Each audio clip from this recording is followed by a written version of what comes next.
Why IT was so successful. According to Stephen King, it's not exaggerating to say that Stephen King is one of the most prolific authors of our time. Over the last 5 decades, the man has delivered numerous popular stories, horror and otherwise, and many of them have been adapted as movies and or television. 2017 was an especially good year for King adaptations, but the biggest success of this bunch was unquestionably Andres Muschietti's IT, which not only earned positive critical reception, but also collected nearly $700 million worldwide. When asked why he thought the IT movie performed so well, King attributed its success to people still remembering the IT TV miniseries that came out over 25 years ago so fondly. In King's words, "I think one of the things that really happened was that 1990 miniseries. A whole generation of kids between the ages of 8 and 14 were scared shitless by Tim Curry, and when a new one came out it was a chance to revisit that particular experience in their childhood. Then there was this weird viral bulge in stories about creepy clowns that was in the press all over the place, so it was a number of different things.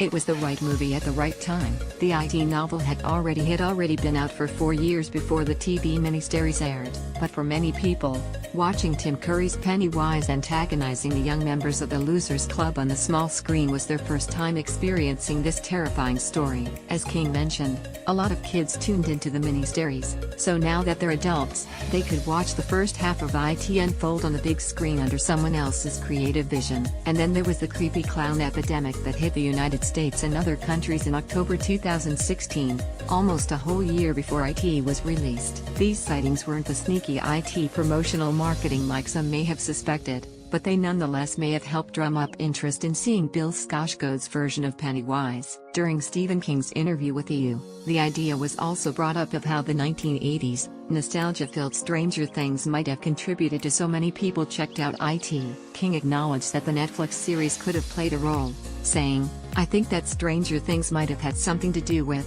it, but that's kind of an incestuous thing because so much of Stranger Things reminds me of stuff that I've written, but I think that played a part." Obviously the idea of a bunch of kids fighting a supernatural terror just sort of appealed to people, and they saw a chance to root for the good guys, which doesn't always happen in horror movies. Clearly there were a lot of different, well-timed factors that played into IT being one of the most successful movies of 2017.